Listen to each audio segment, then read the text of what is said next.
E aí, tudo bem com vocês? A gente começa mais o ESAG Medicina. Todas as aulas vão ficar disponíveis lá. Então, basta vocês seguirem para ter acesso a todo o conteúdo para o Enem. Primeiro, meu nome é Fran. Vocês podem me chamar de Fran, é um apelido mais carinhoso, já que a gente vai ficar um tempinho aqui juntos, a gente vai ter uma familiaridade.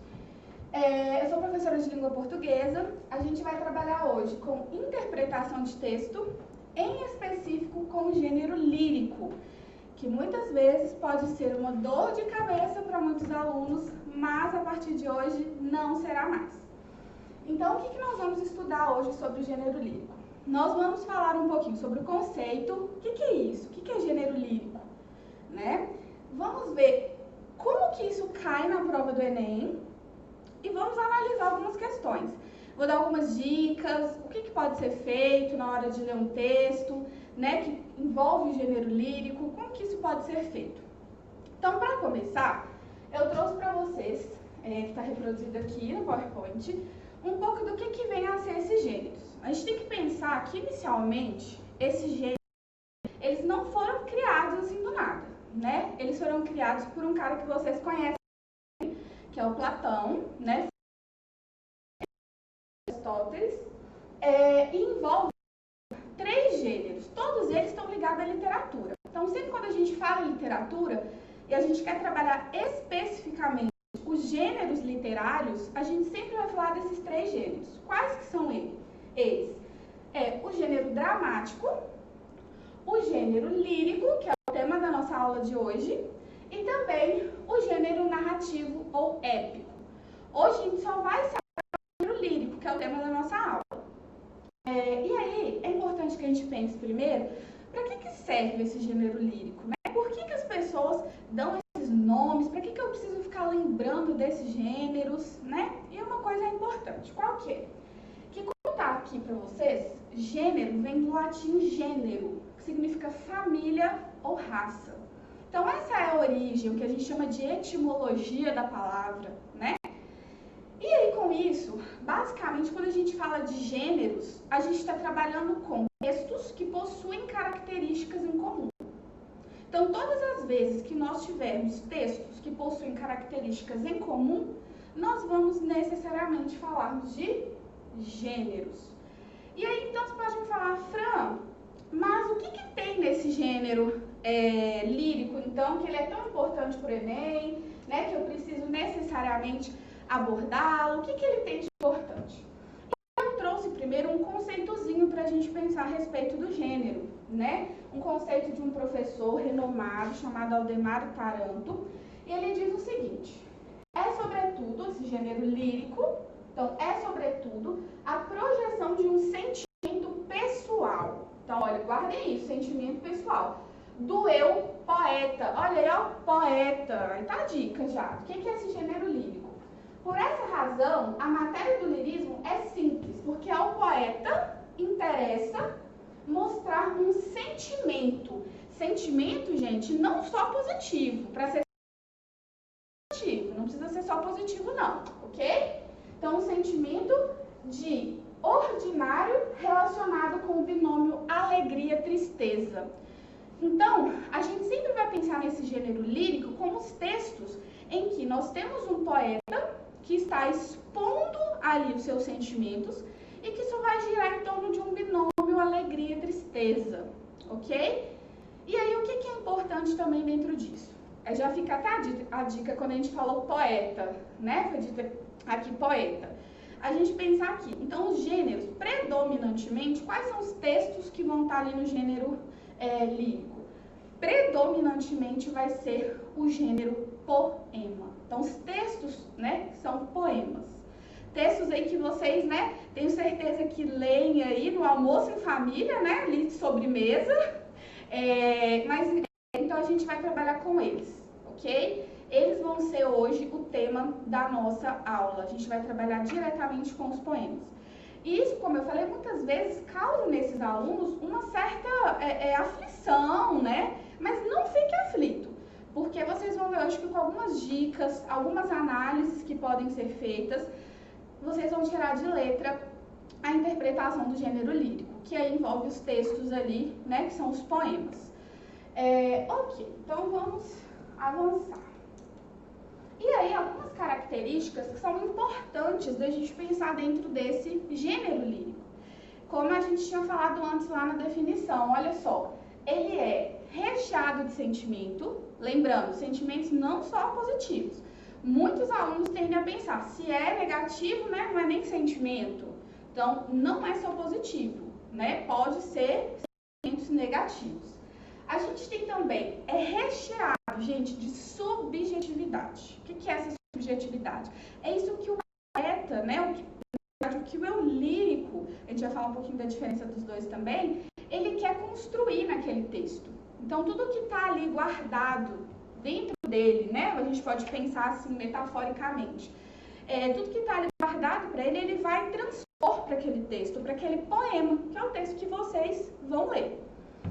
E outra coisa que nós é a musicalidade, né? Quem nunca viu, né? Rima, né? Alterações, assonâncias nos poemas. Né? Então, a musicalidade é muito presente nesse gênero lírico. Uma curiosidade que é importante a gente pensar também, que eu acho que é legal, é por que esse nome lírico? Né? A gente pode até pensar nisso.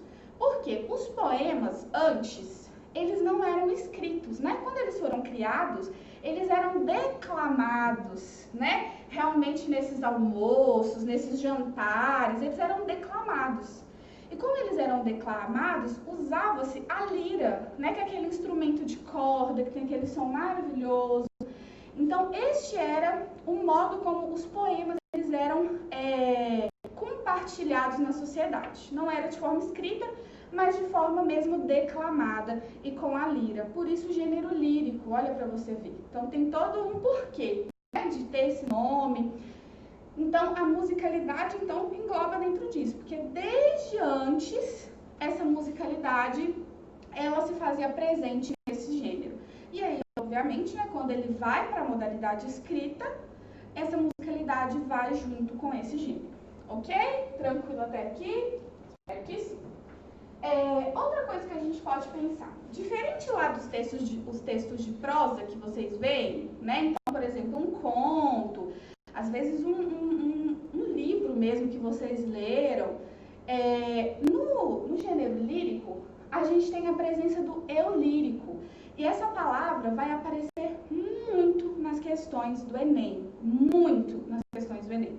Não são poucas vezes. Então é importante que vocês pensem que sempre que se tratar do eu lírico, está sendo aquela pessoa construída naquele texto. Lembrando que o lírico é diferente de autor ou autora. A gente vai ver isso em uma questão.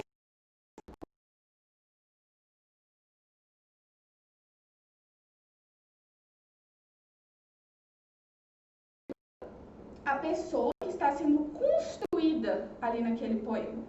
Então a gente pode pensar que é uma pessoa ficcional, não é uma pessoa de carne e osso.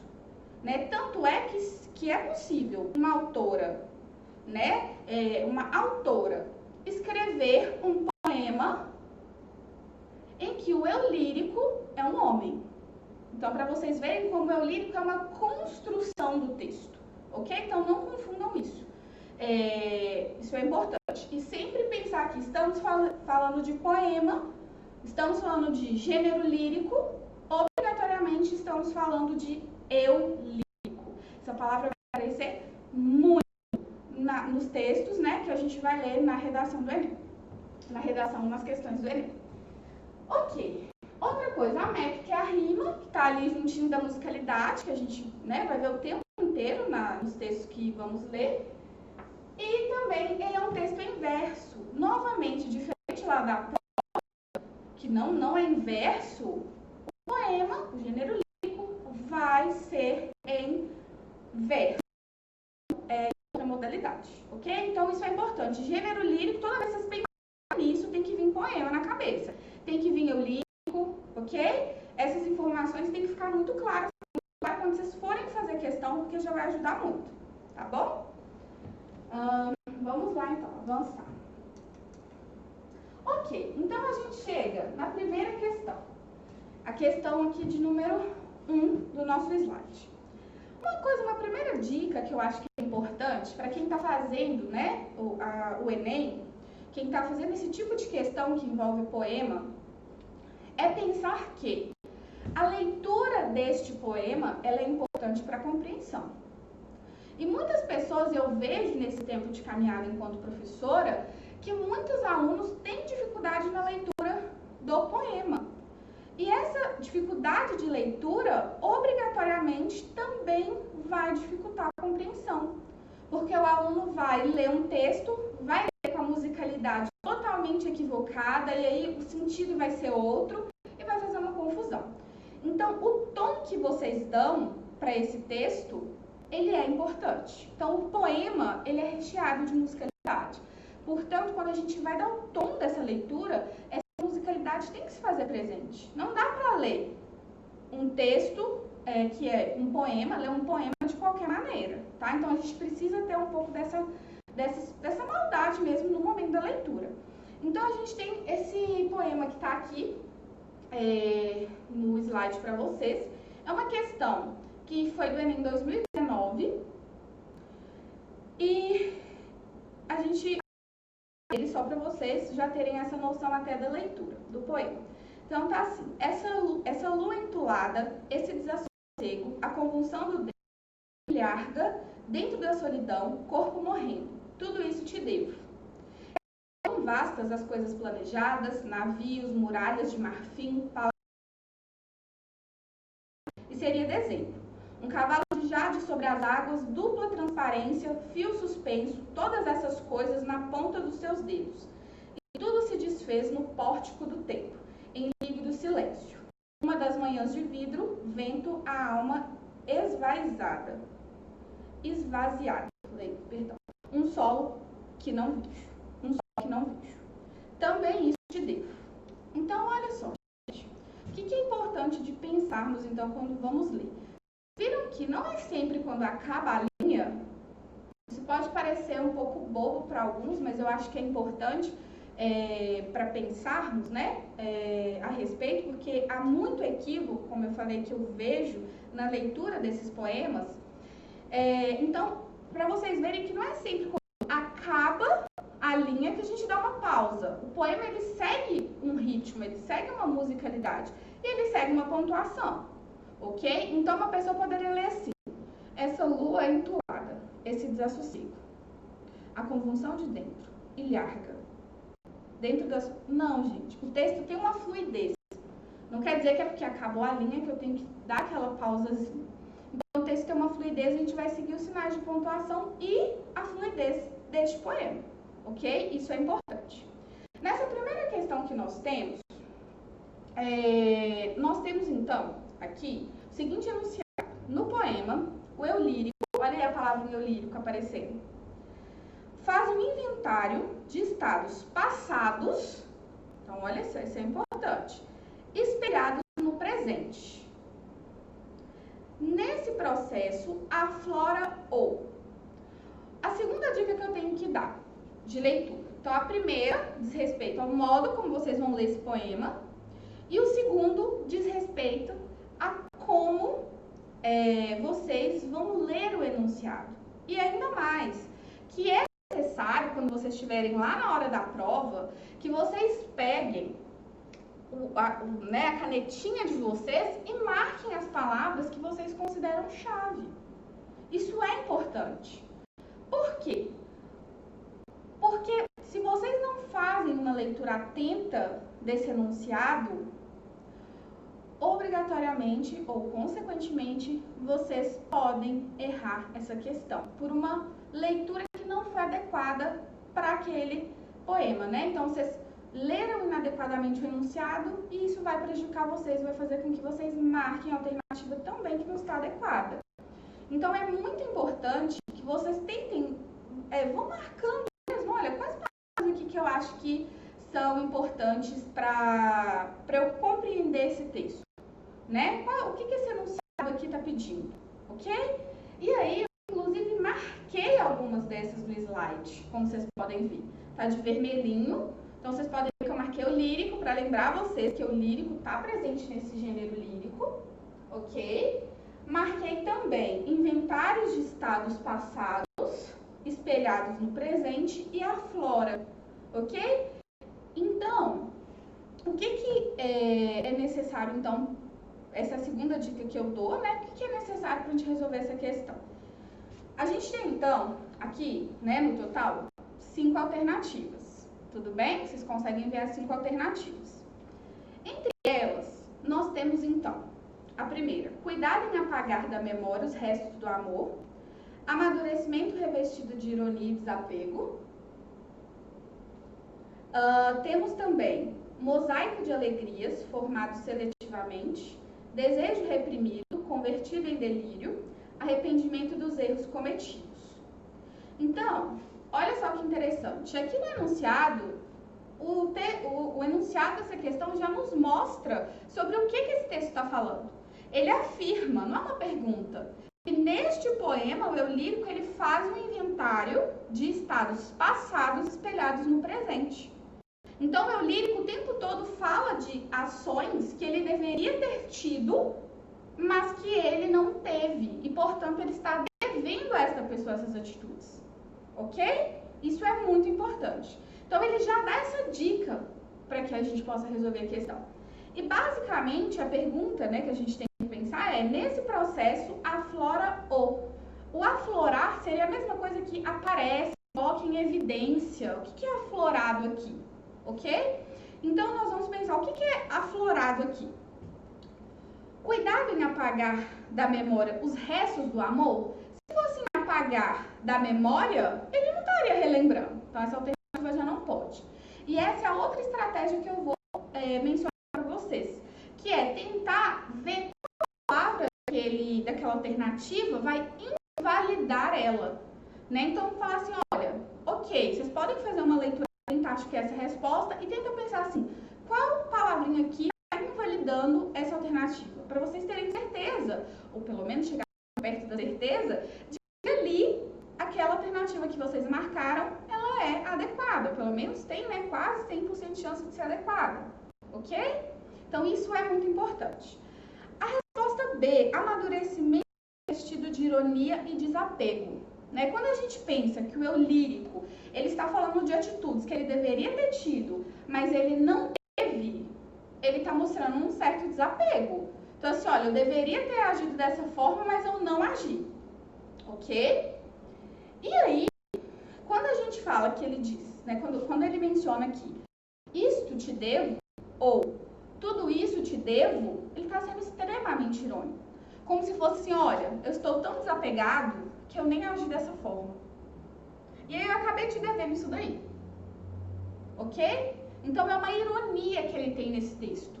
Né? Uma grande ironia que ele tem. E uma demonstração de desapego. Um pouco parecido com a situação quando, né, você termina lá com o crush e o crush você fala, nossa, ele agora vai comer, né, o pão que o diabo amassou com o rabo. E aí você vê ele na melhor. Né? Então, isto é um exemplo deste poema que nós estamos lendo aqui. Que aí, ele não fica na pior. Ele ainda é tão irônico para falar, olha, não estou na pior, ok? Eu estou te devendo isso. Eu deveria ter ficado na pior, mas eu nem fiquei, ok? Então, esse poema vai trazer isto, né? Esta informação aqui. A letra C, só para a gente pensar, um mosaico de alegrias formado seletivamente, não é um mosaico de alegrias, porque ele está falando de coisas que ele deveria ter feito e não fez, então não tem a ver com alegria, tem a ver mesmo com a ironia. Um desejo reprimido convertido em delírio. Não é um desejo reprimido, porque ele simplesmente está falando que não teve aquelas atitudes, ok? E um arrependimento dos erros cometidos. Ele em momento nenhum fala de erros, né? Ele não cometeu erros. Ele deixou de fazer uma coisa, mas não coloca isso como um erro, ok? E muito menos ele está arrependido. Ele é irônico. Então essa alternativa, ela é um pouquinho... essa alternativa pode ser um problema para algumas pessoas, pode pensar assim, ele está arrependido, por isso que ele está devendo isso para ela. E não, ele não está arrependido, ele está sendo extremamente irônico com essa pessoa a quem ele está se dirigindo, ok? Então isso é importante. Então a resposta certa dessa questão é a letra B. Então, as diquinhas que eu já dei. Cuidado com a leitura do poema, né? Quando for ler o poema, tenha atenção. Outra coisinha que é mencionada. Fazer uma leitura atenta do enunciado, marcar as palavras-chave, Quando for olhar a alternativa, tenta marcar uma palavra que invalida aquela alternativa, ok? As dicas. E aí, a partir da próxima questão que a gente vai fazer, que é a questão de número 2, a gente vai ver que uma coisa que é muito interessante, que ajuda muito vocês a já fazer uma leitura direcionada, e até porque tem algumas questões que nem pedem para você ler todo o poema, pede para ler a última estrofe. E aí você gastou um tempo lendo toda a questão, né, toda a alternativa, todo o poema, para poder responder uma coisa que nem precisava de ler ele todo. E nós sabemos que no Enem o tempo é escasso para cada questão. Então a gente vai trabalhar, uma outra dica que eu vou dar para poder analisar esses poemas, é vocês lerem primeiro o enunciado, já marcar essas palavras-chave e depois ir para o poema. Então essa é uma boa dica. Lê primeiro o enunciado, marca as palavrinhas que são chave, né, para vocês terem uma ideia do que esse enunciado está pedindo, e até para ficar mais fácil se precisar voltar a esse enunciado, e voltem para o poema, né, vão para o poema e façam a leitura. Uma outra dica que eu tenho para dar, e que no vestibular me ajudava muito, era puxar as setinhas no poema, né, então quando vocês forem ler, principalmente se for um poema um pouco mais extenso, tem que ir puxando uma seta daquilo que vocês já estão entendendo. Ok, isso é importante. Digamos que vocês terminem o texto, isso vai ajudar a manter o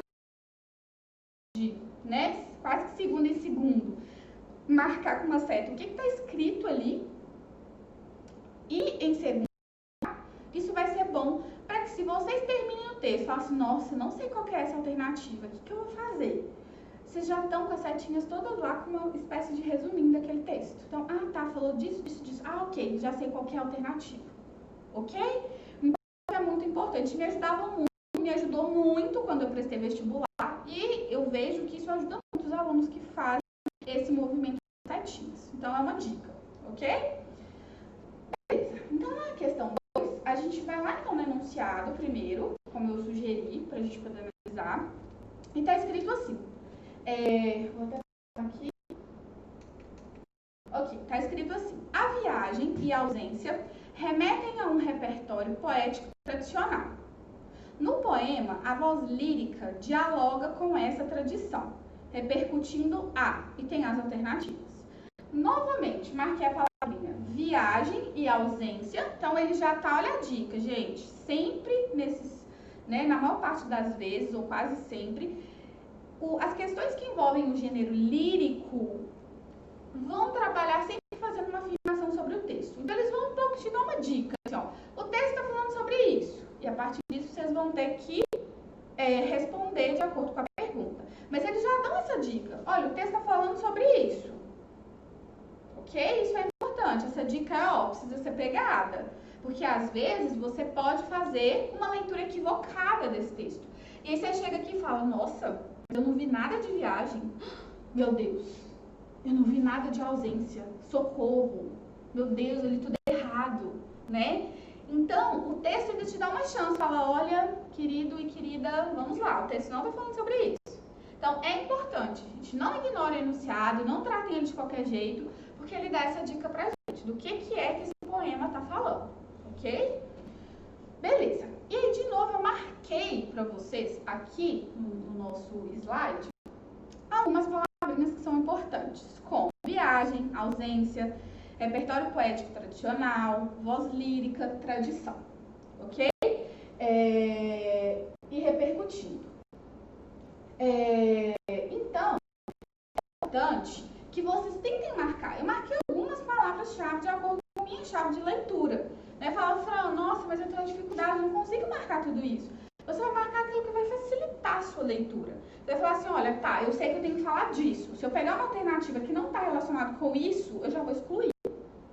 Ok? Então, aí vocês têm que pensar, eu tenho que marcar aquilo que vai me ajudar a voltar ao texto para procurar, né? Porque esse movimento de ler primeiro o enunciado, e só depois eu vou voltar aqui para as alternativas, e aí eu vou verificar o que eu preciso. Então, tem que ser um meio de facilitar para vocês a leitura do poema e também a descoberta da alternativa correta, ok?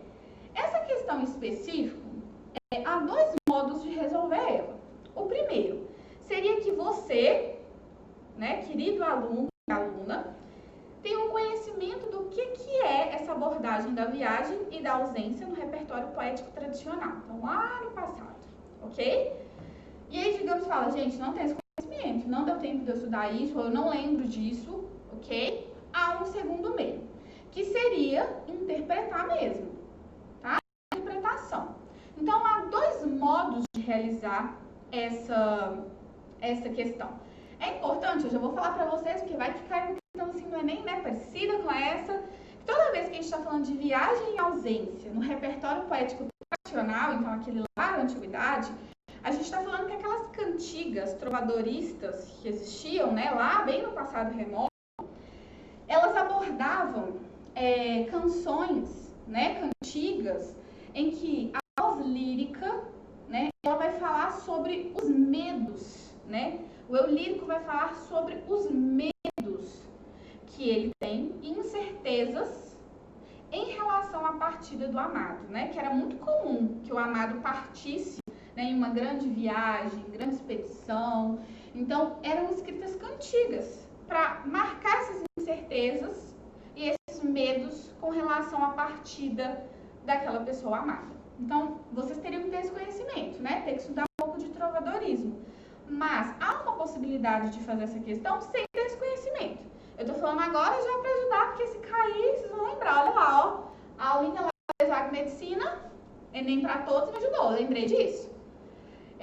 Mas vocês não precisam necessariamente utilizar esse conhecimento. Vocês podem fazer interpretação textual sem problema nenhum, sem usar esses conhecimentos prévios, ok? Então, beleza. Nós vamos agora, então, voltar para o texto, ok? Então, vamos lá.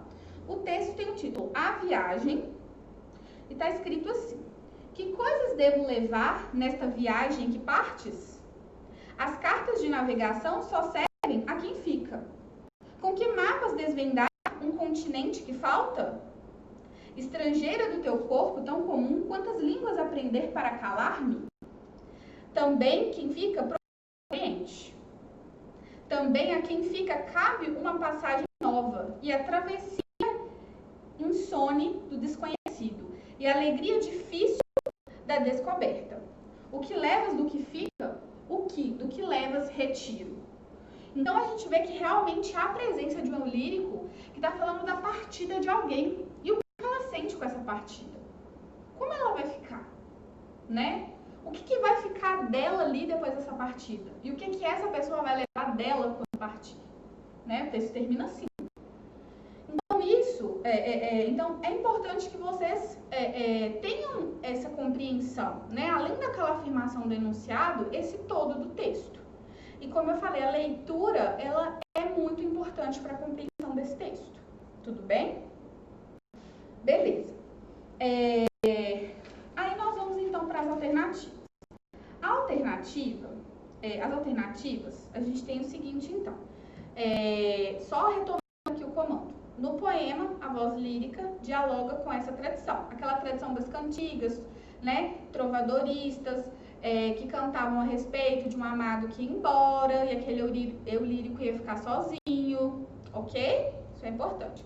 E aí fala, essa voz, então, essa daqui deste texto, ela vai dialogar com essa tradição dessas cantigas e vai repercutindo o que isso vai repercutir? Alternativa A, saudade como experiência de apatia. Aqui a gente não está falando de apatia. E a gente também ainda não está falando necessariamente de uma saudade, ok? Essa informação não tem no texto, está dando uma extrapolada na questão, mas o apatia com certeza invalida essa alternativa. B, presença da fragmentação da identidade. Então, está falando que a identidade dessa pessoa está sendo fragmentada. Não, ela só está falando sozinha, mas a identidade dela não está sendo fragmentada. Porque o eu lírico vai ficar ali, ela não vai sair, talvez, para outro lugar, né, e ver, conhecer outras... Não, ela vai ficar ali, quem vai partir é o amado. Então, o eu lírico não tem identidade fragmentada. Nem é dito isso, então, ó, também deu uma extrapolada. Negação do desejo como expressão de culpa. Culpa, não tem isso aqui. Em momento nenhum, a voz lírica ou eu lírico se sente culpado, né? Por estar deixando o amor ir embora, o amado ir embora. Não está acontecendo. Persistência da memória na valorização do passado.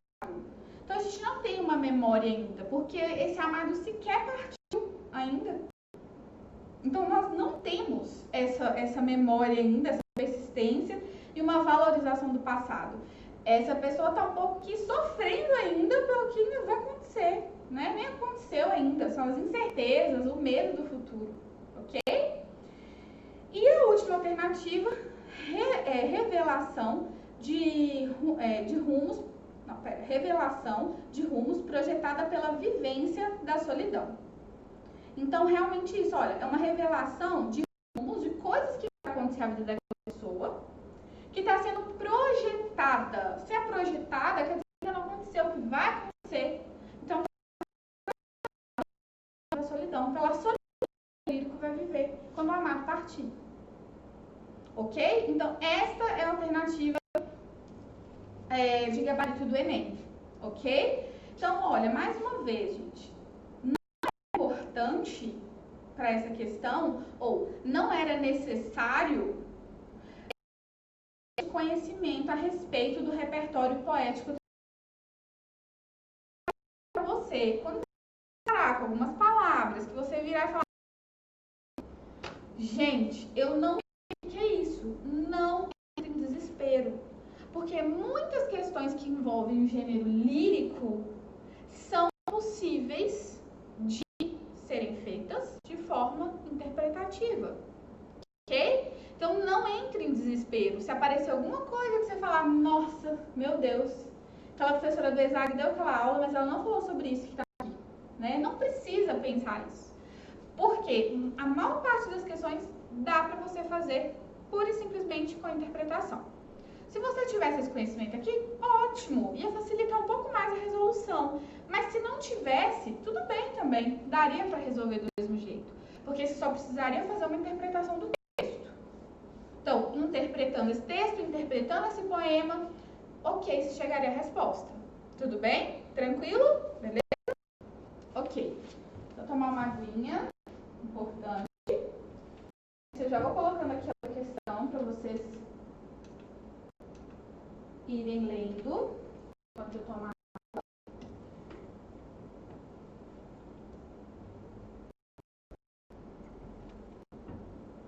Ok. Então, nós vamos para mais uma questão.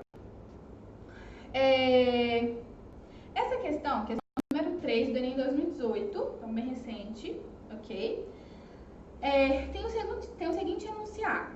No processo de elaboração do poema, olha que interessante, uma coisa antes da gente até ler. Os poemas, eles têm temáticas, assim, tem diversas temáticas, mas a gente tem visto uma recorrência no Enem, né, de temas como identidade, é uma coisa muito tratada normalmente nos poemas, e uma outra que é bem recorde também de temas que a gente pode tratar, é sobre o fazer poético, sobre o fazer poema, sobre fazer poesia. Então, a gente vê um número muito grande de textos que o próprio eu lírico, eu lírico não é a mesma coisa que autor, tá? Que o eu lírico, ele descreve como é fazer um poema. Como que é esse trabalho árduo, como é esse trabalho fácil, né? Vai depender muito do eu lírico, ok? Então, a gente vê que as temáticas também são muito presentes. Então, vai mais uma dica, né? Temáticas como identidade, temáticas como fazer do poema, ok? E também eles constroem muitos poemas para criticar aspectos sociais, né? Então, às vezes falar sobre a violência contra a mulher, né? Também retratado sobre o êxodo rural, ok? Mas essas temáticas de identidade, que também podem abarcar, por exemplo, a violência contra a mulher, porque isso é ferir a identidade dela, são temáticas muito presentes. E vocês vão ver nas questões que eu vou trazer o quanto que isso aparece. Tudo bem? Então, olha, o seguinte. No processo de elaboração do poema, a autora confere ao eu lírico uma identidade. Olha aqui, ó. Uma identidade identidade aparecer. Que aqui representa A. E tá aí as alternativas, ok? Então, olha para você ver que interessante. De novo, o enunciado está nos dando uma informação. Que a autora, então aqui não é o lírico, a autora, a pessoa que escreveu esse poema, ela está conferindo ao eu lírico, então esse eu que está sendo construído no texto, uma identidade que representa A. Então, está querendo dizer assim, o que é que essa identidade atribuída a esse eu lírico está representando aqui? Então, essa é a grande questão aqui, ok? Beleza. E nós vamos, então, ler esse poema, para vermos aqui isso. O que é que está acontecendo, tá bom? Então, vamos lá. O que será que ela quer, essa mulher de vermelho? Alguma coisa ela quer para ter posto esse vestido. Não pode ser apenas uma escolha casual. Podia ser um amarelo, verde ou talvez azul. Mas ela escolheu o vermelho. Ela sabe o que ela quer e ela escolheu o vestido. E ela é uma mulher. Então, com base nesses fatos, eu já posso afirmar que conheço o desejo, caro Watson, elementar. O que ela quer é euzinho. Sou euzinho que ela quer. Só pode ser euzinho. O que mais podia ser? Né, gente? Egocêntrico, né? Bem machista. Mas ok, vamos lá.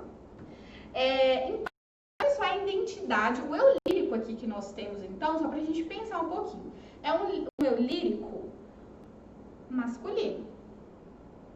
Ok? Que nós temos aqui.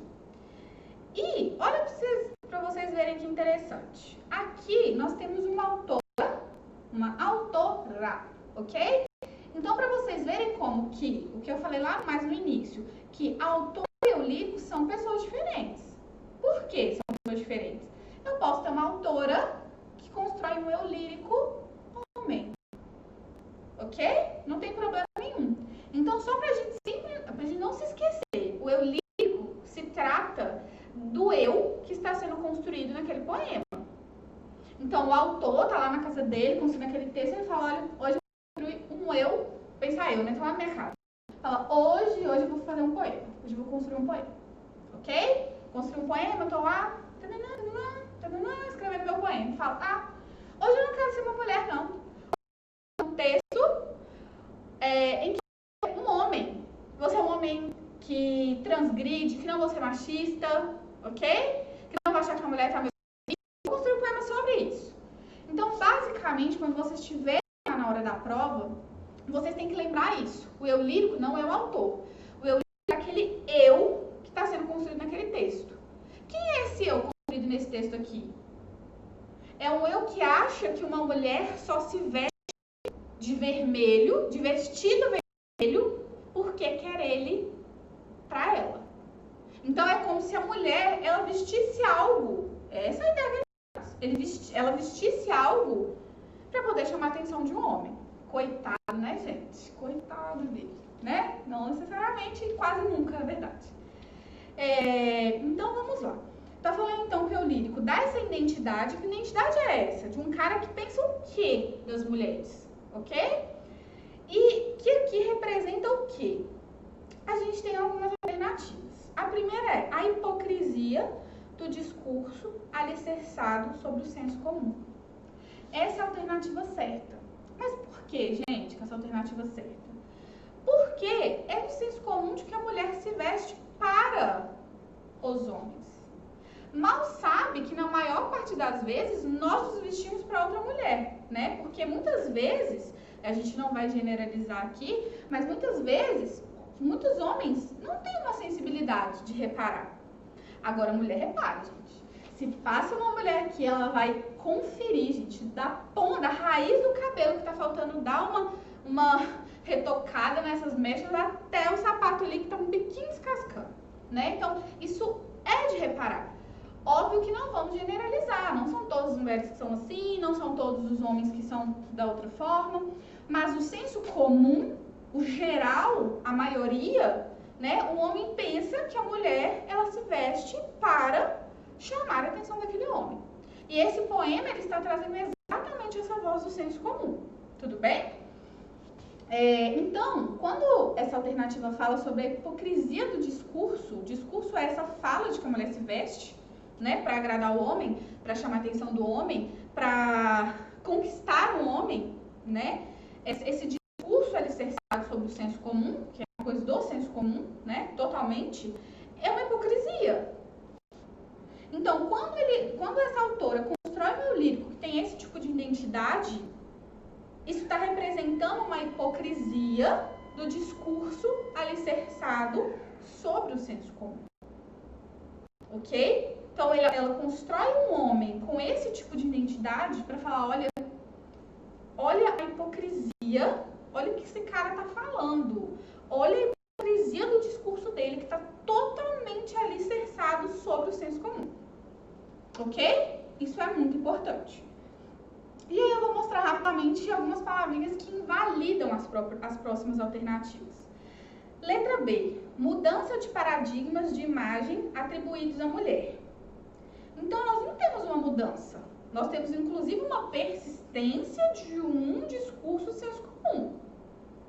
Se fosse um poema que estivesse falando sobre a mulher que se veste para ela mesma, para ficar linda, para poder sair na rua e se sentir amada com segurança, né, para poder aproveitar, isso sim seria, né, a mulher se vestir mesmo. A gente só tem uma repetição. Foi a direita. Preceitos da psicologia feminina. Então, assim, talvez algumas pessoas podem ficar tentadas a querer marcar essa alternativa. Fala, olha, ele meio que tá tentando ali, né? Psicologia feminina, tá se vestindo pra mim, né? Tá me conquistar, tá querendo eu, né? Isto. Como ele fala aqui, né? O que ela quer sou euzinho, não é? Só que a palavra tentativa invalida essa alternativa. Invalida porque ele não está tentando, ele tem certeza no texto, ok? Ele é tão egocêntrico a esse ponto. Então, ele não está tentando estabelecer preceitos, ele está estabelecendo preceitos. Então, uma dica, por isso que eu falo que tentar identificar uma palavrinha que invalida aquela alternativa é muito produtivo. Porque o Enem vai trabalhar, gente. O Enem vai trabalhar com alternativas que são muito parecidas. E que, às vezes, uma única palavra vai ser responsável por eliminar aquela alternativa certa. Ok? Então, tentem sempre invalidar. Fala, ó, essa alternativa está invalidada por causa desta palavra. Ou se quiser mais de uma palavra também, fiquem à vontade. Mas é importante vocês pensarem assim, ok? A letra D, importância da correlação entre ações e efeitos causados. A gente não está trabalhando nem com ações e efeitos, nem entre ações, não está falando nada sobre ações e efeitos causados, ok? Então, o fato dela construir um homem que pensa que uma mulher se veste para ele, não representa a importância de ações e efeitos. Para vocês verem como que a pergunta ela é muito importante, ok? Então, olha, o fato de eu construir um homem, né, que pensa que uma mulher se veste para conquistar ele, isso representa o quê? Representa a importância de eu correlacionar ações e efeitos causados? Não, não tem nada a ver essa alternativa, ok? E letra E, valorização da sensibilidade como característica de gênero. Eu não tô falando nada de sensibilidade aqui, ok? Então, também é aquela extrapolação típica lá do Enem. Então, com essa questão, a dica mesmo que eu já dei para vocês, e eu repito, né? Porque a neurociência comprova que repetição é importante para o processo de aprendizagem. Então, por isso que eu repeti. Não fala, nossa, gente, aquela professora lá do ESAG, socorro, ela repete muito. Mas é comprovado. Então, eu estou usando aqui a neurociência, ok? Vocês que estão estudando aí pro Enem, tem que ter estratégias. Então, eu vou repetir.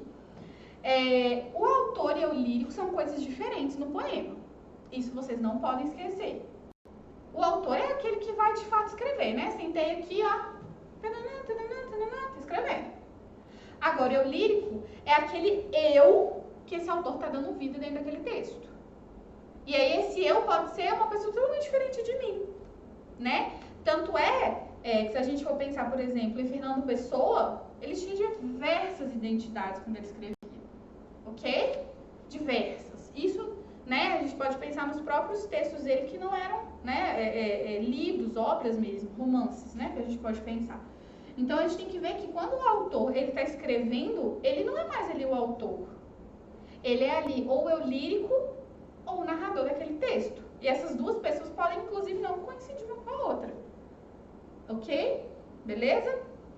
Ok. Vamos lá, então. Nós vamos agora para a questão número 4, que é uma questão do Enem 2018 também. Ok? E aí a gente vai fazer o mesmo movimento, de tentar, então, ver a pergunta, ver o enunciado e depois ir para o texto. Para a gente já ir com essa direção. Pra gente não precisar assim, nossa, pera, li esse texto todo, não entendi nada, vim aqui, não entendi nada também, vou voltar. E aí fica gastando um tempo que vocês não podem gastar, beleza? Então a pergunta diz o seguinte: na literatura de temática negra, produzida no Brasil, é recorrente a presença de elementos que traduzem experiências históricas de preconceito e violência. No poema, essa vivência revela que o eu lírico... Olha lá, eu lírico aparecendo de novo. Ok? Seguinte. O texto, né, esse enunciado, ele já está nos dando uma dica. Estou falando que quando a produção, então, tem uma temática negra, né, que é produzido no Brasil, é recorrente, então, a presença de experiências históricas de preconceito e violência. Então, a gente já sabe que nesse texto que a gente vai ler aqui, nesse poema, vai ter isso, né? Vai ter violência, vai ter preconceito. E vão ser experiências históricas disso. Uma coisa que já perdura há muito tempo, ok? Então, isso é importante. Beleza. Então, vamos lá, então, pro poema, né? Pra gente pensar a respeito desse enunciado. Beleza, vamos lá. Tá falando o seguinte, o título é Quebranto. Às vezes sou o policial que me suspeito, me peço documentos e mesmo de posse deles, me prendo e me dou porrada. Às vezes sou o porteiro, não me deixa me entrar em mim mesmo, a não ser pela porta de serviço. Às vezes faço questão de não me ver. Entupido com a visão deles, sinto minha miséria concebida como eterno começo. Fecho-me o cerco, sendo o gesto que me nego, a pinga que me bebo, e me embebedo o dedo que me aponto e denuncio o ponto em que me entrego. Às vezes. E aí 3 pontinhos. Ok? Olha, seguinte então. A gente já tem informação de que aqui se trata de um poema que tem como temática a população negra, ok? E nós temos também a informação de que esse tipo de temática aborda experiências históricas de preconceito e de violência. Então eu pergunto para vocês que estão aí em casa, né, assistindo agora o Enem para Todos do ESAG Medicina. Quando vocês escutam eu lendo, né, e fazem essa leitura também, que tipo de experiência histórica de violência, ok? E de preconceito vocês conseguem enxergar? Isso é importante, ok? E aí as alternativas falam o seguinte, aí só retomando o finalzinho da pergunta. No poema, essa vivência, então a vivência do preconceito, da violência histórica, revela que o eu lírico... Então, o que isso revela em relação ao eu lírico? Esse eu que está sendo construído aqui. Alternativa A, incorpora seletivamente o discurso do seu opressor. Ok? Essa é a alternativa correta. Por quê? Todo tempo, esse eu lírico, ele está dizendo o quê? Olha, gente, esse texto é muito crítico, é muito interessante. Às vezes eu sou o policial que me suspeito. A gente escuta o tempo todo relatos de pessoas, né, que são pretas, que viram e falam, olha, um policial me perseguiu pelo simples fato de eu ser negro, né, de eu ser preto. Ou às vezes também, a gente pode pegar casos da mídia, né, George Floyd é um exemplo. Só que esse poema, ele está trazendo uma informação diferente. Ele está dizendo que às vezes sou o policial que me suspeita. É como se ele mesmo incorporasse aquilo que o policial faz nele mesmo. E ele suspeita de si próprio como o policial faz. Ele fala, me peça os documentos. E mesmo de posse deles, me prendo e me dou porrada. Então é como se ele falasse assim, olha, eu estou incorporando os hábitos que determinadas esferas da sociedade têm comigo. O hábito que o policial tem de me parar, suspeitar de mim, me pedir os documentos e me bater, agora quem está tendo isso sou eu, não é o policial, não. Eu estou fazendo isso comigo mesmo. Eu incorporei isso para mim. No segundo, às vezes sou o porteiro, não me deixando entrar em mim mesmo, a não ser pela porta de serviços. Então, muitas vezes a gente vê também, olha, você é só um criado, só uma pessoa preta, vai lá pela área de serviço, né? A gente vê às vezes alguma novela, alguma série. E aqui ele fala que, na verdade, não foi o porteiro que fala isso com ele. Ele mesmo é o porteiro de si, não deixa ele entrar dentro dele, falando que ele só pode passar pela porta de serviço. Ok? E aí, durante o poema, ele vai fazendo isso. Ele vai incorporando as dessas instituições, dessas pessoas que agem de forma preconceituosa e violenta com ele, com esse eu lírico, ok? Isso é importante. E eu vou mostrar por que as outras são inadequadas. Vou até passar, né, porque eu não passei. Deixa eu só... Isto. Na letra B. Submete-se à discriminação como meio de fortalecimento. Aqui tá falando que ele está sendo fortalecido? Responde aí. Tá falando que ele está sendo fortalecido? Pelo contrário, né, gente? Ele está sendo uma espécie de cada vez diminuído. Agora, não pelas instituições, mas por si mesmo. Ele incorporou aquilo para ele. Ok? Letra C. Engaja-se na denúncia do passado de opressão e injustiças. O texto não tem um tom de denúncia. O texto tem um tom de como se fosse uma espécie de influência que ele sofreu e que agora ele reproduz. Uma influência que ele recebeu do meio o tempo todo, de ser discriminado, de ser violentado, sofrer preconceito, ok?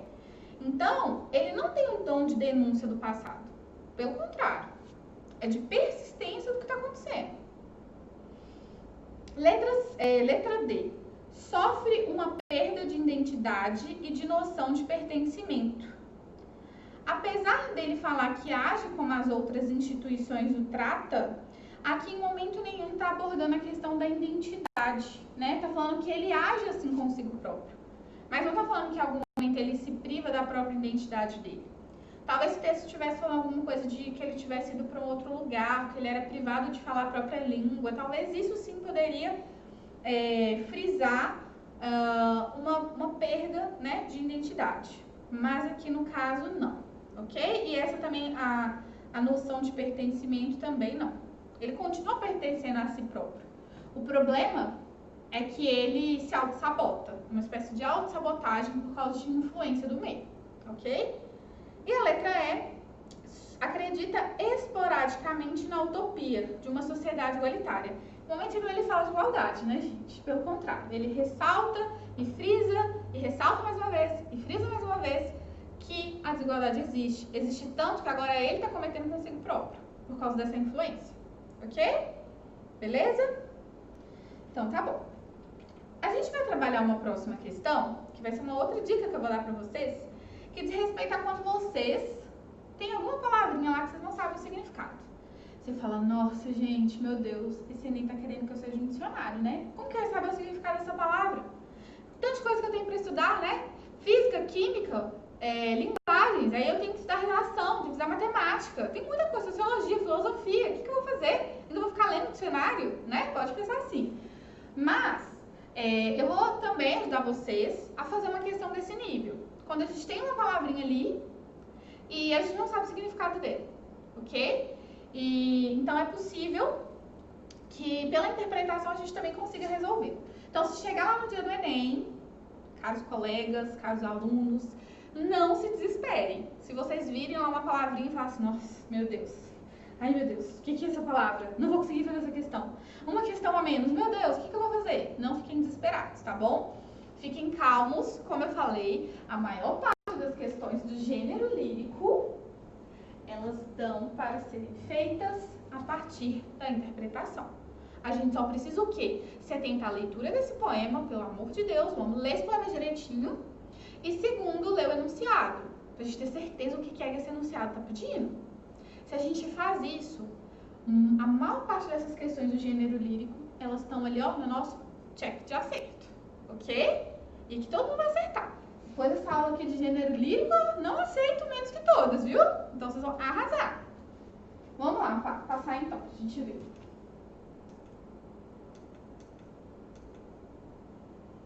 Ok, então vamos lá.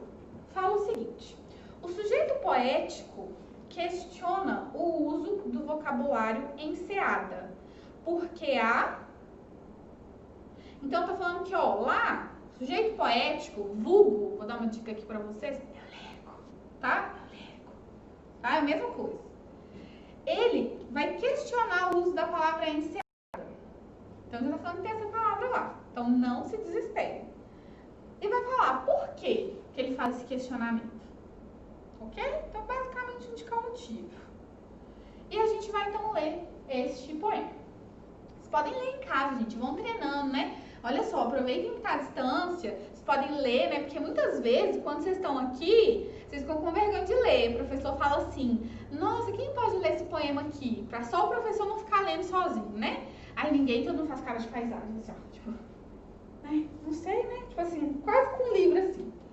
Aí vocês estão na casa de vocês. Então, podem ler, já vão treinando já a leitura. Tentem ler junto comigo, ou leem depois, mas tentem ler. Vão treinando aí, porque aí não vai precisar ter vergonha, não. Vocês não estão aqui na sala com outros colegas. Infelizmente, seria ótimo se vocês estivessem aqui. Mas vocês não estão aqui, então vão treinando aí, sem vergonha, tá bom? Beleza, vamos lá então. O poema diz o seguinte, é uma questão também do Enem de 2018. Fala assim. O rio que fazia uma volta atrás de nossa casa era a imagem de um vidro mole que fazia uma volta atrás de casa. Passou um homem e disse, essa volta que o rio faz por trás de sua casa se chama enseada. Não era mais a imagem de uma cobra de vidro que fazia uma volta atrás de casa. Era a enseada. Acho que o nome empobreceu a imagem. Então ele faz essa afirmação. Então ele está construindo, fala, olha, o lírico está ali, né? Olha, tem uma volta que passa atrás da minha casa, uma volta que parece uma imagem de um vidro mole. O que é um vidro mole, gente? Né? Então vai ficar aí, o que é esse vidro mole? Vamos pensar, ok? E aí fala que passa um homem e diz, olha, esse vidro mole aí que está falando, essa volta que faz ali é uma enseada, ok? E ele fala, era uma enseada. Acho que o nome empobreceu a imagem, né? Então, é um pouco disso. Então, por que esse eu lírico questiona o uso do vocabulário? Né? Então, falando, ele questiona o uso do vocabulário. Por quê? Que ele fala, então, acho que o nome empobreceu a imagem. Por que ele faz isso? Aí a gente tem algumas alternativas. A primeira a terminologia mencionada é incorreta. Nomeação minimiza a percepção subjetiva. Palavra aplicada a outro espaço geográfico. Designação atribuída ao termo é desconhecida. Definição modifica o significado do termo no dicionário. Só para vocês saberem, caso caia no Enem, vocês não precisam se preocupar, né? Uma palavra assim. Enseada é uma espécie de uma pequena bacia. Falei errado. Uma pequena baía. Pequena baía na costa do mar. E de um rio ou de um lago. Então é como se fosse uma pequena porção de água, né? Que passa ali em um rio, um lago, um mar, um córrego, ok? Beleza.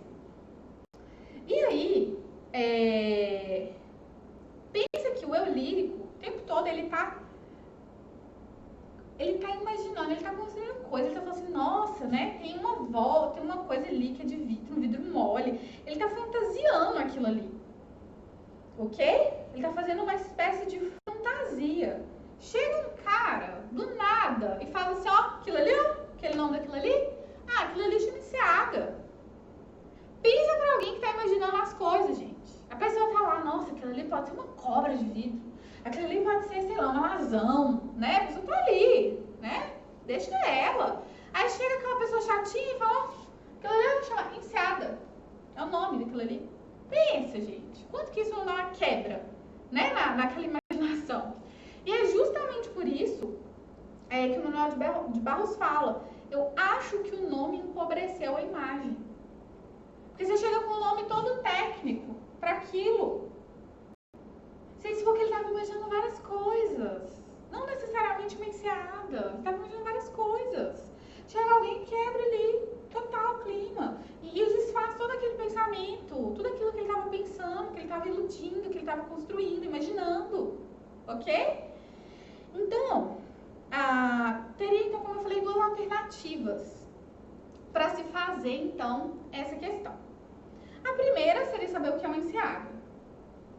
E aí, nós saberíamos que só tem uma possibilidade de questão de alternativa certa. Caso a gente não saiba, também haveria uma possibilidade. Por quê? A gente vê o tempo todo que quando o eu lírico fala a respeito dessa enseada, ele não fala assim, eu acho que o nome não tem nada a ver com o que está ali. Ou, nossa, eu acho que essa pessoa está equivocada. Ele fala, eu acho que o nome empobreceu a imagem que ele estava construindo.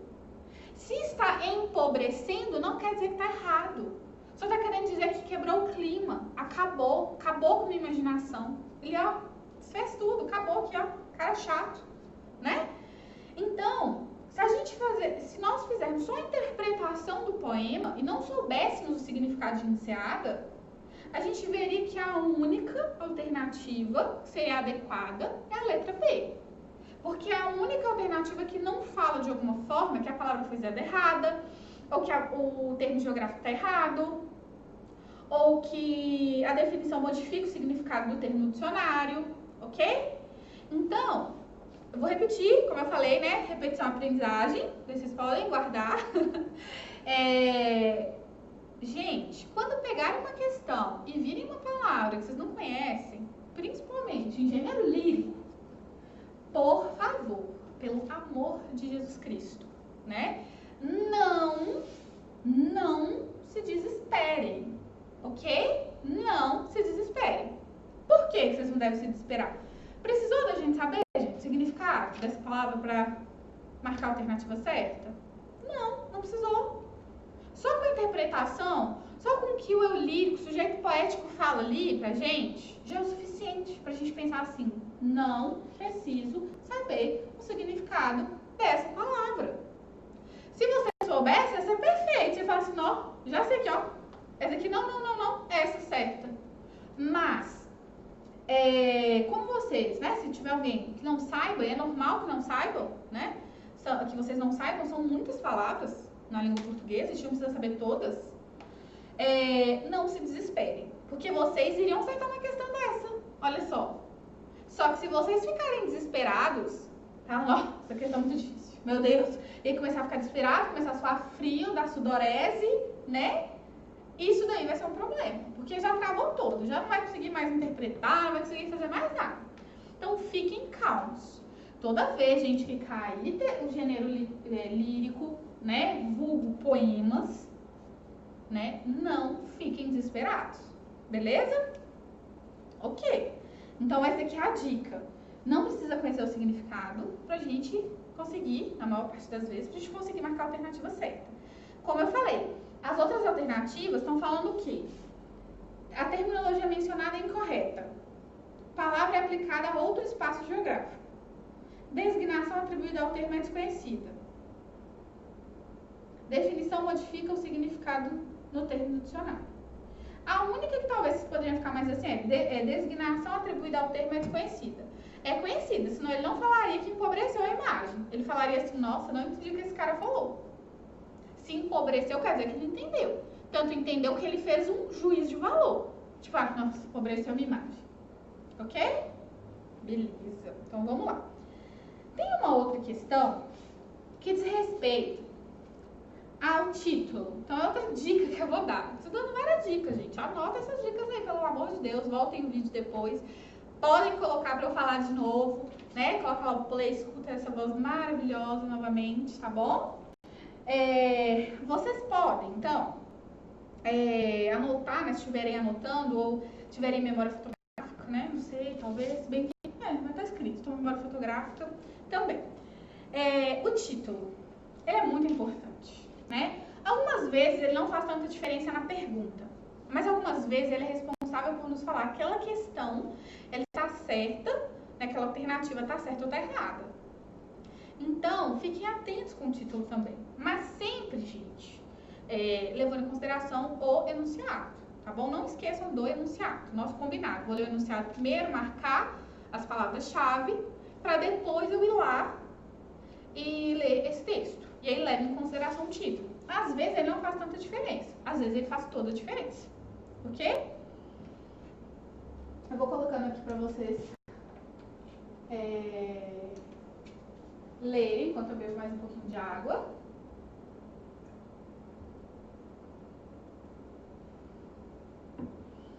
Tá vendo, né, gente? Quando vocês estão aqui, a gente não fica falando assim, né? Os alunos participam também. Então, participem aí de casa, tá bom? Comentem aí nesse vídeo, sigam Exag Medicina, tá bom? Comentem, compartilhem, se inscrevam no canal, tá bom? Dão seu like, né? Dão um like aí, tá bom. Vamos lá, então. A questão de número 6, que tá aqui no nosso slide, né? Que é uma questão do Enem 2017. O enunciado está falando o seguinte: a busca pela identidade, olha só, gente, identidade de novo, aparecendo. O que eu falei? Isso aparece muitas vezes, tá? A busca pela identidade constitui uma faceta da tradição literária, redimensionada pelo olhar contemporâneo. Redimensionada seria o mesmo assim que reorganizada, teve alguma modificação, tá bom? No poema, essa nova dimensão revela ok? Então, vamos lá. Aqui tá falando sobre identidade, tá falando de uma identidade lá da tradição literária. Não precisamos saber disso. Mais uma vez, tem uma palavra difícil. Ignora, porque vocês vão conseguir fazer sem saber dela. Tá falando, então, que essa identidade que era construída lá na tradição literária, ela vai ser redimensionada pelo olhar contemporâneo. Como se fosse assim, olha, nós temos uma identidade lá na tradição literária e ela está sendo mudada agora com esse olhar contemporâneo. Aí fala, no poema, essa nova dimensão revela O que está revelando essa nova dimensão? E a gente tem algumas alternativas aí. Então, vamos voltar lá para o poema, para a gente ver. Tá falando o seguinte, olha o título, gente, prestem atenção. Contra Narciso. Quem aí não sabe quem é Narciso, dá um Google aí e dá uma olhada, ok? Narciso lá da mitologia, quem que era esse carinha, hein? Esse carinha, hoje eu vou comentar, que eu gosto de contar esses casos da mitologia. O Narciso era um cara, gente, um pouco parecido com muitos usuários do Instagram, sabe? Que se achava muito belo, que se achava um dos caras mais lindos que existiam naquela Grécia antiga, né? A mitologia grega perfeita. Ele se achava lindo, maravilhoso. Ele se achava tão lindo que ele ficava se olhando o tempo todo. Só que naquela época, né, gente, não tinha selfie. Então tinha como ele ficar o tempo todo assim, ó. Né? Tipo, pra pegar aqui, né? Assim, né? Olha, nossa, como eu sou linda, né? Olha só, perfeito. Não tinha isso. Então, o que ele fazia? Ele ia lá, né, por uma espécie de fonte, rio, que fosse, uma água cristalina, e com isso, ele ficava se olhando naquela água cristalina, né, que a água cristalina é como um espelho, como um selfie, né? E ele ficava olhando para aquela água cristalina, falava, nossa, como eu sou lindo, como eu sou maravilhoso, nossa, olha esse cabelo sedoso, ai, nossa, sou muito lindo. E ele fez tanto isso, gente, que ele morreu afogado. Sim, morreu afogado. Sim, morreu. Olha pra vocês verem isso, morreu afogado. Então, quando a gente tá falando de contra Narciso, olha a palavra contra aí no título. A gente tá falando que vai ser contrário ao narcisismo. Tanto que eles falam assim, nossa, aquela pessoa é sofre de narcisismo, né? Ok? Porque ela é aquela coisa do egocentrismo, de tipo, se achar muito linda, se achar perfeito, sempre do universo, né? Então, isso é o narcisismo. Quando a gente fala contra, o título já está nos dando, olha só, pensa que Narciso é lá da antiguidade. E a gente está falando de uma faceta da tradição literária. Então, a gente está falando antigamente, então, a identidade da beleza, né, ou do próprio ser em se portar, era pautado muito no eu. Sou eu e eu. O que hoje, né, gente, não sei se mudou tanto assim, não. Mas é muito pautado no eu. E quando o título traz contra narcisismo, ele tá falando assim, ó, quer dizer que, ó, isso daqui não é só eu, não. Se é contra Narciso, quer dizer que agora não é mais o eu, é o nós. Se é contra o eu, tem que ser o nós. E a gente vai ler o poema e vai ver que esse título, ele de fato faz um resumão desse poema, ok? Então vamos lá. Em mim eu vejo o outro. Aí tá no poema pra você. Em mim eu vejo o outro. E o outro e o outro. Enfim, dezenas. Trens passando. Vagões cheios de gente. Centenas. O outro que há em mim é você. Você e você. Então, o outro que há em mim é você, você aí, você outro, ok? Cada um que está assistindo hoje. Assim como eu estou em você, então eu estou em você, minha gente. Olha isso. Eu estou nele. E só quando estamos em nós, estamos em paz. Mesmo que estejamos a sós. Então, olha só. Esse poema, ele está exatamente trazendo o contrário do que vem a ser esse narcisismo que existe, que é esse eu. Ele reafirma o tempo todo o nós, né? Que nós estamos no outro, assim como o outro está em nós. E que mesmo que estejamos sozinhos, os outros estão em nós. Porque a gente carrega um pouquinho de cada um, né? Não tem como falar que não. Então, não é tudo assim só por mim, né? Então, olha só para vocês verem que interessante. Aí, voltando aqui. A busca... Isso. Voltando, então, para o enunciado. Então, fala de novo daquela identidade que constitui uma faceta da tradição literária, ok? Redimensionado pelo olhar contemporâneo. No poema, essa nova dimensão revela a ausência de traços identitários. Fala que a pessoa tem um traço identitário por causa dessa mudança, de não pensar só em eu, mas pensar no nós, que nós somos formados por muitos. Isso reflete uma ausência de traços identitários? Não, pelo contrário. Ele fala que nós só encontramos a paz quando nós estamos em nós. Né? Quando nós estamos em nós, mesmo que estejamos sozinhos. Então, não tem nada aqui de ausência de traço identitário, não. Inclusive, parece que a gente só acha essa identidade quando a gente reconhece o outro. Quando a gente está pautado só em nós mesmos, só no eu sou autossuficiente, isso fica um problema para a identidade. A letra B. Angústia com a solidão em público. Angústia com a solidão em público.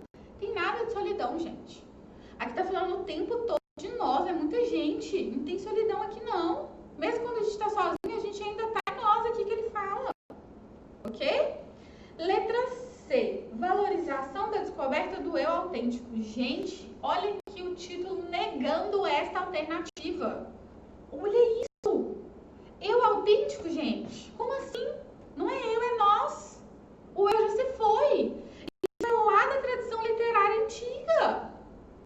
Agora é nós. A identidade não é mais eu, é nós. Ok? Letra D. Percepção da empatia como fator de autoconhecimento. Exatamente isso. Por quê? Quando eu me reconheço no outro, eu me reconheço. Então, é aí que dá a identidade trabalhada nesse poema. Né? Aqui o tempo todo fala, olha, assim como eu estou em você, eu estou nele, em nós, e só quando estamos em nós, estamos em paz. Mesmo que estejamos a sós. Então, a gente só adquire essa paz, a gente só adquire esse conhecimento de nós mesmos quando nós estamos com o outro, quando nós estamos no outro, quando nós reconhecemos o outro em nós. Ok? Então, quando a gente tem essa empatia, quando a gente reconhece essa empatia que nós dependemos do outro, que nós não somos autossuficientes, nós temos esse fator do autoconhecimento. E aí fica a dica pra vida, tá, gente? Essa questão. E letra E, impossibilidade de vivenciar experiências de pertencimento. Exatamente o contrário. Exatamente o contrário. Porque é quando eu me acho no outro e acho o outro em mim, que eu de fato descubro quem eu sou. É o autoconhecimento. O autoconhecimento, a identidade não é pertencimento. Então essa questão é exatamente o oposto do que está sendo abordado aqui. Tudo bem? Ok. E aí, nós vamos para uma outra questão que envolve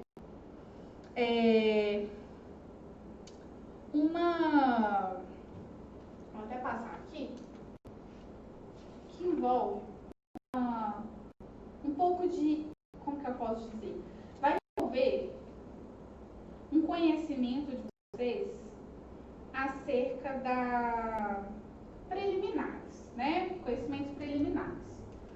Mas é exatamente isso que eu quero trabalhar, assim como eu trabalhei nas outras questões com vocês. Que não é porque eu me deparei com alguma coisa que eu não conheço, que eu não estudei, que eu vou ficar desesperado. Tudo bem? Então vamos lá. É a questão de número 11 aqui, do Enem 2019. Então fresquinha, né? Saldo do ponto tem pouquíssimo tempo. Vou só colocar... a questão já tá aqui. Vou pedir pra vocês irem lendo já, vocês irem lendo a questão, enquanto eu bebo uma aguinha.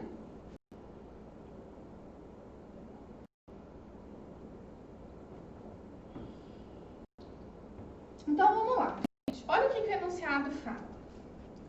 O fragmento da peça teatral de Oswald de Andrade ironiza, marquei até essa daí como uma palavra importante, a reação da sociedade brasileira dos anos de 1930, diante de determinada vanguarda europeia. Você já fala, já vê o aluno já lá na prova, né? Eu já apliquei prova do Enem no passado.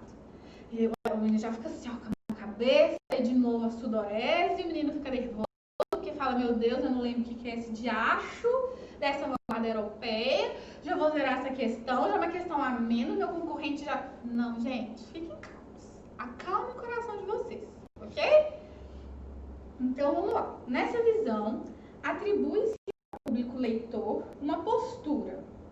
Então, olha só, tá falando que esse texto que a gente vai ler, ele vai ironizar, né, a reação que a sociedade brasileira teve lá em 1930 quando as vanguardas europeias chegaram.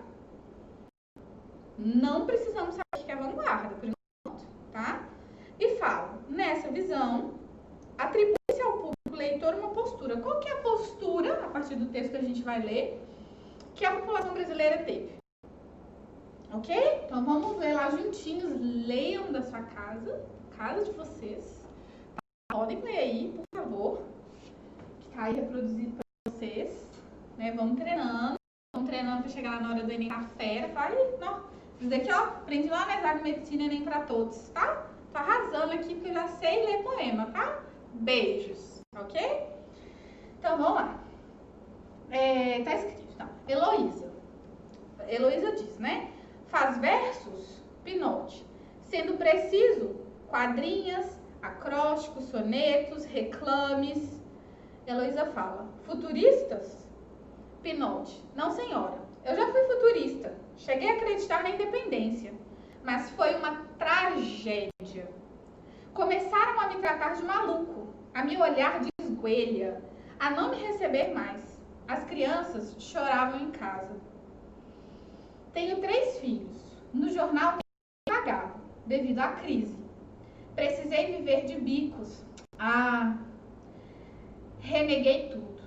Arranjei aquele instrumento, mostra-faca, e fiquei passadista. Então, olha só, no início, eu não entendi o que está falando aqui, mas basicamente, o texto, né, o poema, ele está abordando a ideia de mudanças, né? Como que essa pessoa quando a Heloísa pergunta, né, se ele faz versos, ele fala, sendo preciso, aí fala vários tipos de versos. Ela fala futuristas, e aí aqui tá o conhecimento que não precisava de vocês terem. Isso é uma vanguarda, ok? Europeia, é um tipo, na verdade, uma das. Ele fala, não senhora, já fui um futurista, né? Ele afirma ainda com um ponto lá de exclamação lindíssimo, né? Não senhora, já fui futurista, né? Ainda fala, cheguei a acreditar na independência, mas foi uma tragédia. Então, tá falando justamente de como que, quando a Heloísa apresenta para ele, perguntando, você faz determinada coisa, ele fala que não, que aquilo ele já abandonou, que ninguém aceitava aquilo ali. E aí ele até fala com um tom assim, tipo, olha, eu cheguei até a acreditar na independência, mas foi uma tragédia. Independência, gente, olha isso, conhecimento histórico, independência, ok? E aí, a pergunta que é feita, né, para nós é, qual que é a postura que vai ser atribuída ao público leitor, ok? E aí a primeira alternativa é preconceituosa, ao evitar formas poéticas simplificadas. Gente, a gente não tem nada que falar sobre formas simplificadas, ok? A gente não tem nada aqui falando sobre isso. Poderia até causar uma confusão. A pessoa poderia falar, é preconceituoso, por isso que ele abandonou isso.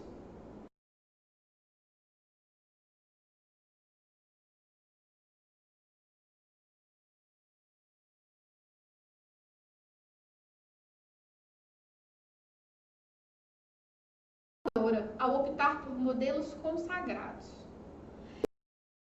Essa alternativa adequada que nós temos, e ela é muito importante. Por que ela é importante? Porque nós vamos observar que ao decorrer do texto, a gente vê que tudo que é uma mudança para coisa boa, a população não aceita. Isso está onde? Quando ele fala da independência. E ele fala que ele chegou a acreditar na independência, mas que ela era uma tragédia, como se ela não fosse uma coisa boa. Mostrando o que, então? Que a população, ela não aceita mudanças. Uma população que não aceita mudanças é uma população que conservadora. É uma população que não está aberta a mudanças, como a independência, como as vanguardas, que vieram trabalhar completamente aquilo que a literatura estava vivendo naquele momento, ok? Então, nós temos aqui conservador. O outro, preciosista, ao preferir modelos literários eruditos. A gente não tem essa informação. Elas não são preciosistas, ok? A população. Nacionalistas, também não temos essa informação no texto. Eclética, ao aceitar diversos estilos poéticos. É exatamente o contrário. Essa alternativa extrapola, né, o que está sendo pedido. Então, às vezes, como as primeiras palavrinhas dessa questão, elas são palavrinhas que já dizem respeito à postura, elas serão suficientes para a gente marcar a resposta certa, né? Então, essa população é preconceituosa, a gente talvez precisaria ler tudo para a gente, né, ter uma ideia. Conservadora, preciosista, nacionalista ou eclética? Sempre na vertente do conservadorismo, nesse texto. Porque ele está falando exatamente que ele era uma pessoa que fazia versos, ele parou, inclusive parou de dar dinheiro e começou a ter outra profissão, que a população não aceitou aquilo, ele teve que parar. Que a população é conservadora. Quando ele fala da independência, é um ponto para mostrar esse conservadorismo, que é uma mudança política, é uma mudança que vai de fato mudar todo aquele cenário, ok? Pessoal, é o seguinte, a gente finaliza aqui então a nossa aula, né, do Enem para Todos. Vou pedir mais uma vez, sigam o nosso arroba, assistam